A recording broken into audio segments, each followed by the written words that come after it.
Making headlines this hour. President Dr. Mohammad Muiz declares literature and oratory essential to national advancement, contending that a society's progress depends on the cultivation of heritage and moral character.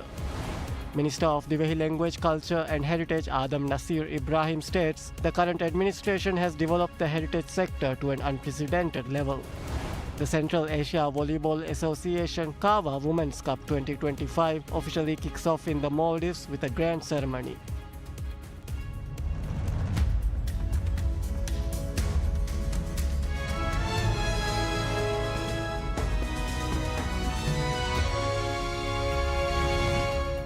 Bismillahirrahmanirrahim. Assalamu alaikum and welcome to PSM News in English with me, Idham Naim.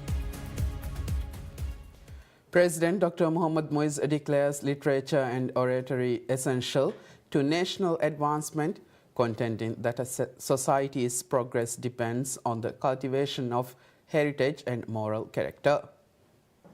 At a recent literary awards ceremony, President Muiz argued that reverence for national traditions provides the intellectual depth and stability required for sustainable development. He noted that his government has established a Ministry of Divehi Language, Culture and Heritage, together with a National Center for Cultural Research, institutions intended to drive an intellectual and ethical transformation. Addressing the practical challenges of cultural preservation, the President pledged support for authors facing prohibitive printing costs, a measure aimed at ensuring the continuity of Divehi literature across generations. He also highlighted the shortage of educational digital content for children and announced a national short film competition designed to produce engaging historical and cultural material to fill that gap. President Muiz concluded by elevating handwriting competitions to national prominence and urged citizens to exercise their literary talents responsibly. He called on the public to prioritize factual accuracy and safeguard national interests, framing literature not only as an artistic pursuit but also as a moral and civic responsibility.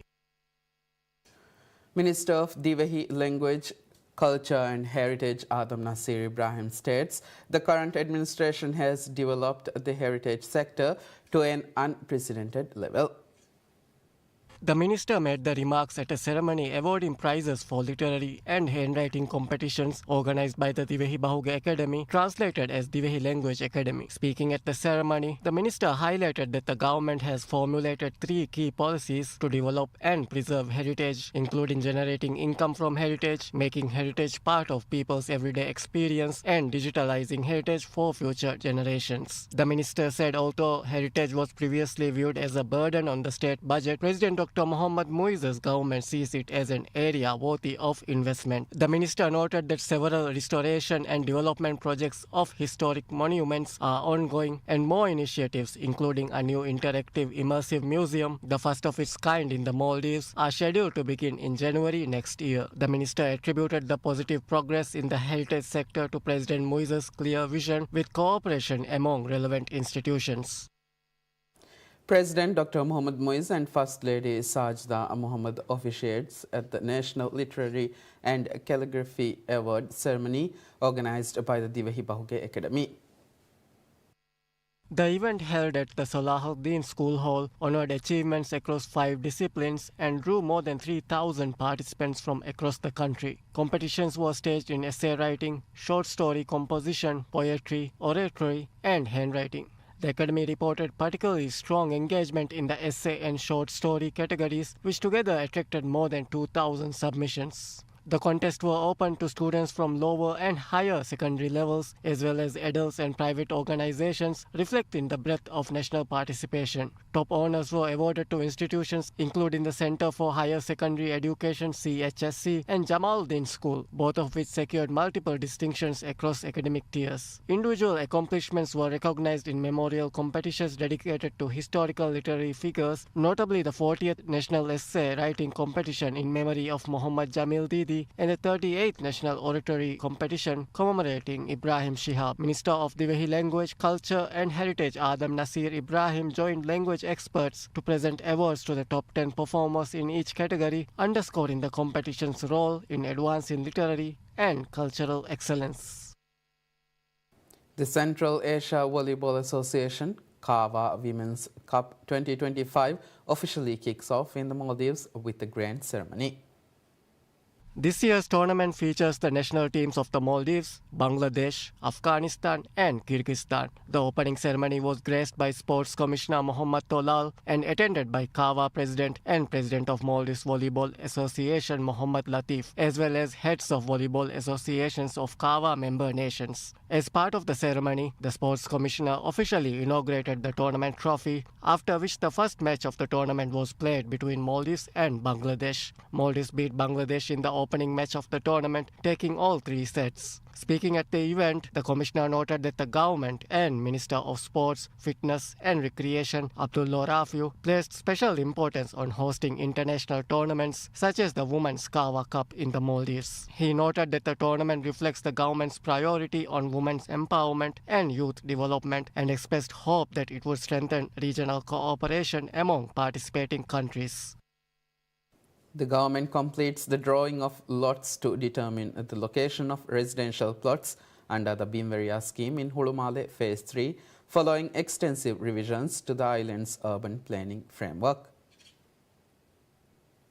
The draw held at Calafan School reflects changes introduced by the Housing Development Corporation to the Hulumale Master Plan and Phase 3 land use plan in response to infrastructure concerns. Officials said the revisions were prompted by limited harbour capacity and difficulties in linking utility grids across phases. The restructuring required earlier plot allocations to be shifted with new lot numbers issued to affected recipients. The Ministry of Construction, Housing and Infrastructure confirmed that 698 plots were distributed, spanning 7 size categories. Entry to the venue was restricted to 1 representative per plot, with proxies permitted if they presented valid authorization letters and identification for both the owner and the representative. Recipients could view their allocations in real time through the Hiawahi portal and receive confirmation via SMS. The proceedings were also broadcast live, underscoring the government's emphasis on transparency. Land reclamation in Hulumale Phase 3 is progressing alongside the draw. More than 30 hectares of the planned 63-hectare area have already been reclaimed. Details regarding agreements and the formal handover of registries will be announced following the conclusion of the allocation process. The Ministry of Tourism and Environment launches a survey to develop and strengthen island tourism. The survey aims to collect key information to improve policy formulation and service quality.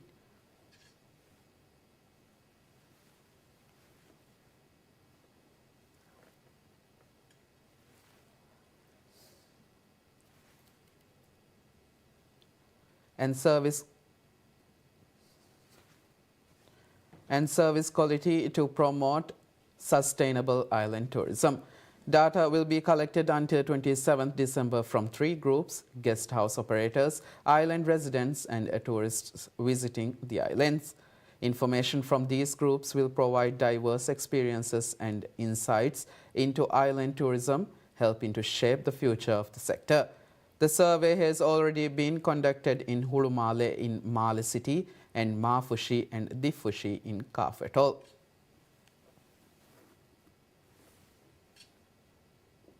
According to the Ministry of Tourism and Environment, the Maldives reaches a historic landmark in its ambitious environmental conservation effort, with over 1 million trees planted so far under the government's 5 million tree planting program.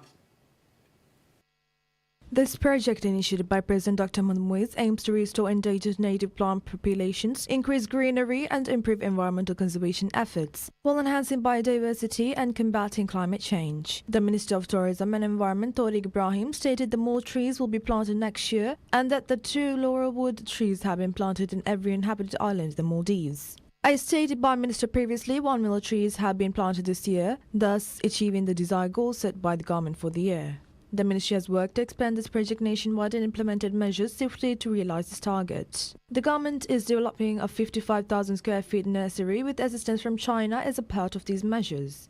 Originally targeting 5 million trees with the assistance of state-owned enterprises, private sector and civil society organizations, the program has expanded its goal to 6.4 million, reflecting the country's strong commitment to ecological restoration. Previously, ministry officials emphasized the program is vital for combating climate change, preserving biodiversity, and ensuring a healthier future for generations to come. As part of this, 90 endangered native plants are being planted. A 2-day seminar on the digitization of Maldivian heritage commences forming part of the Signature Research Scholarship Program. The event, organized by the National Center for the Study of Maldivian Heritage Research in collaboration with China's Shanghai Jiao Tong University and Australia's RMIT University, brings together experienced professors to equip scholarship participants and heritage practitioners with cutting-edge techniques and international standards for digital preservation. The first session was held on the 13th December, with the second day focusing on advancing skills to safeguard the nation's cultural legacy for future generations. Initiated under the President Dr. Mohammad Moises' leadership, the digitization efforts are part of the broader Maldives 2.0 initiative to modernize the heritage sector. This seminar aligns with the President's emphasis on restoring Maldivian nationalism, highlighted in both his inaugural and recent presidential statements. Last year's commitment to a national heritage restoration project included funding for 50 researchers, while this year's priorities expand opportunities for scholarship recipients with 40 signature scholarship positions dedicated to revitalizing heritage research. In a further move to expand financial support for small and medium enterprises (SMEs) in the Maldives, SME Digital announces the upcoming launch of 2 innovative financing schemes, including a dedicated program for marine vessel purchases.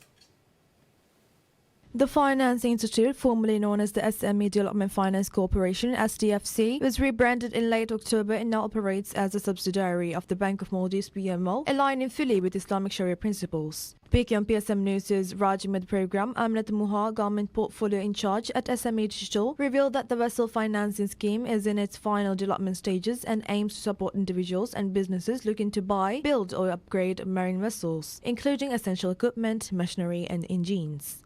This initiative reflects the company's commitment to advancing the fisheries and maritime sectors.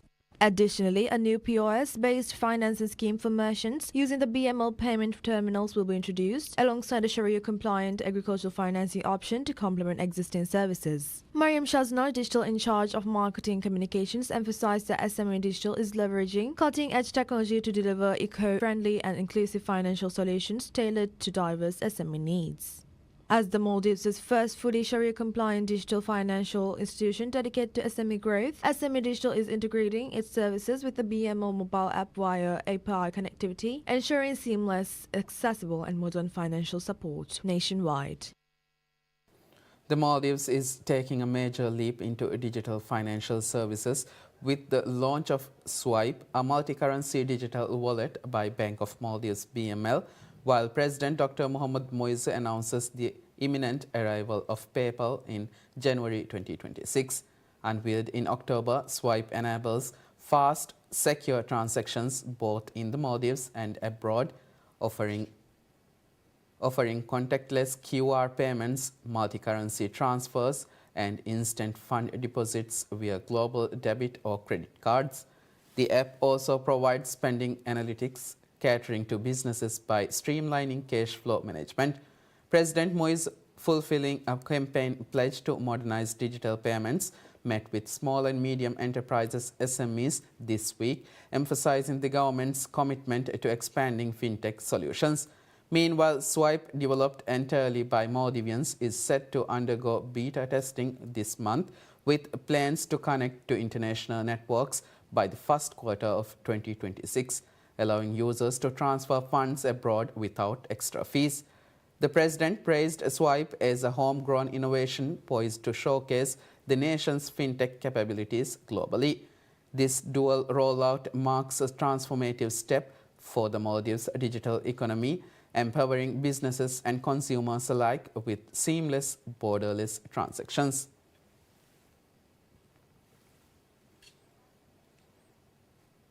The Maldives Police Service (MPS) launches a vibrant new community initiative called the Neighborhood Beach Fest, aimed at bringing people of all ages together through fun and interactive activities. The festival offers a lively mix of beach football, water park games, fish pond, treehouse and creative drawing sessions, creating an entertaining and engaging environment for families and children. Speaking to PSM News, Rajni Shuaib, head of the Tilamal Police, emphasized that the event not only promotes recreation but also serves as a platform to educate the public about police efforts to ensuring public safety and security. Highlighting child safety in the digital age, Rajani noted the fest includes awareness campaigns on responsible internet and device use for children, with guidance for parents. With plans to expand the fest to Villimal and Holmal, the initiative reflects the MP's commitment to strengthening trust and fostering positive relationships between law enforcement and local communities across the Maldives.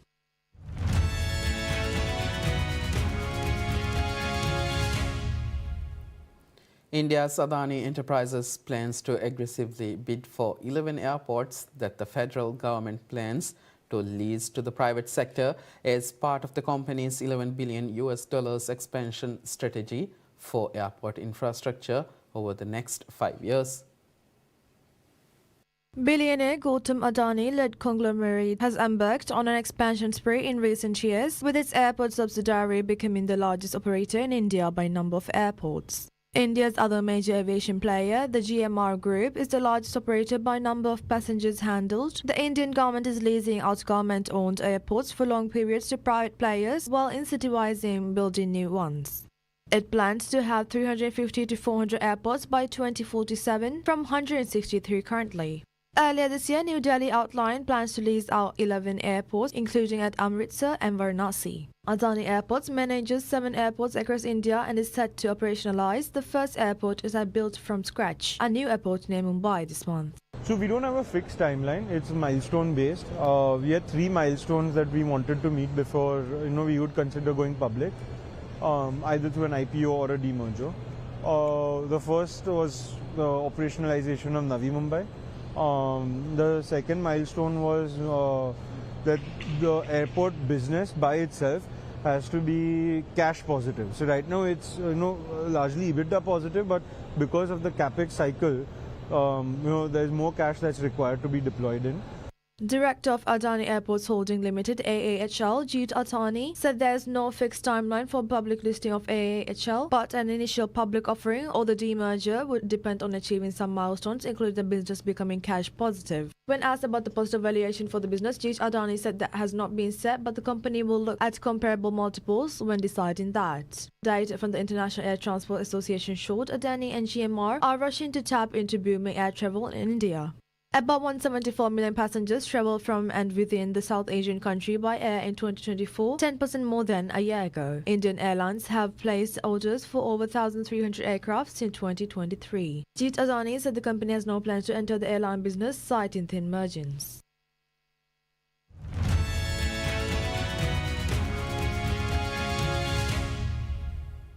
UN Secretary-General Antonio Guterres tells reporters at UN headquarters that the ongoing scale of human suffering in Gaza, quote, breaks my heart. Guterres made the comments following the release of the latest Integrated Food Security Phase Classification ICP report on food security in Gaza. According to the UN chief, the report concluded that while famine has also been pushed back, 1.6 million people in Gaza, more than 75% of the population, are projected to face extreme levels of acute food insecurity and critical malnutrition risks. Today, the world received the latest IPC report on food security in Gaza. Famine has been pushed back.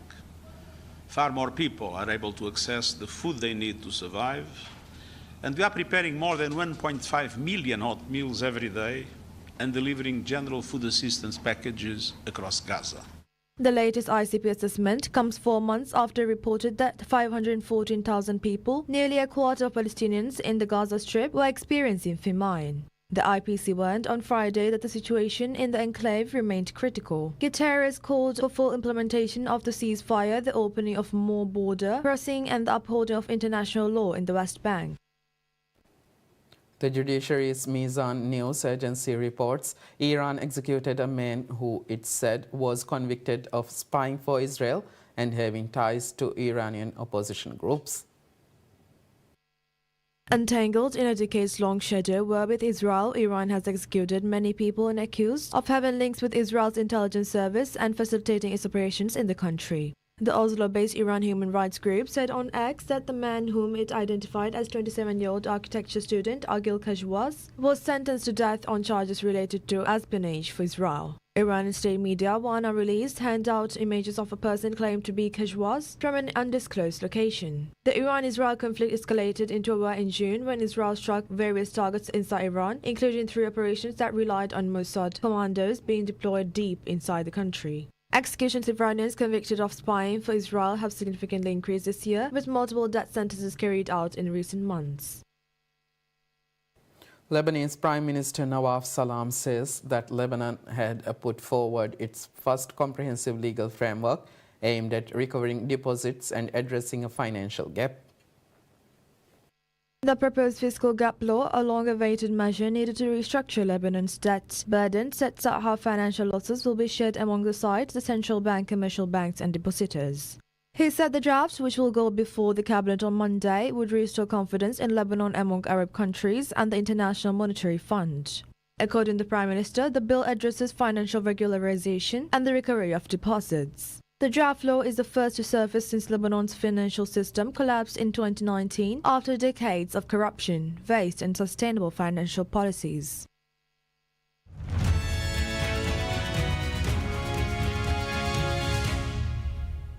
European soccer body UEFA announces European Championship winners. Spain will face Copa America champions Argentina in the Finalissima game in Qatar in March next year.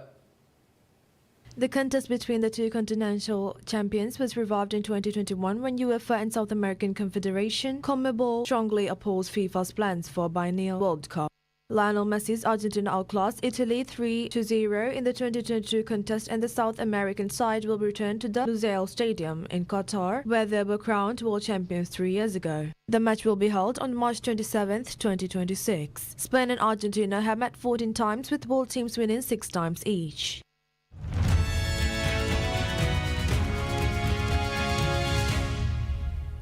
The title of the world's largest gingerbread house now belongs to Disney Plus and Hulu, as verified by the Guinness World Records.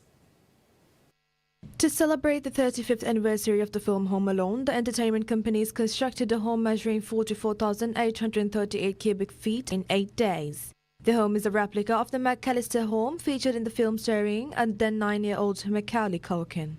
Held together with 20 gallons of edible glue, the home is 34 feet long, 58 feet wide, and over 22 feet tall, and is built out of 4,200 gingerbread brick tiles and nearly 1,800 roof tiles. 10 pounds of fondant help hold the spectacle together, which was made with 7,350 pounds of all-purpose flour and over 6,600 eggs. That concludes news for now. Thank you for watching PSN News. Have a good day.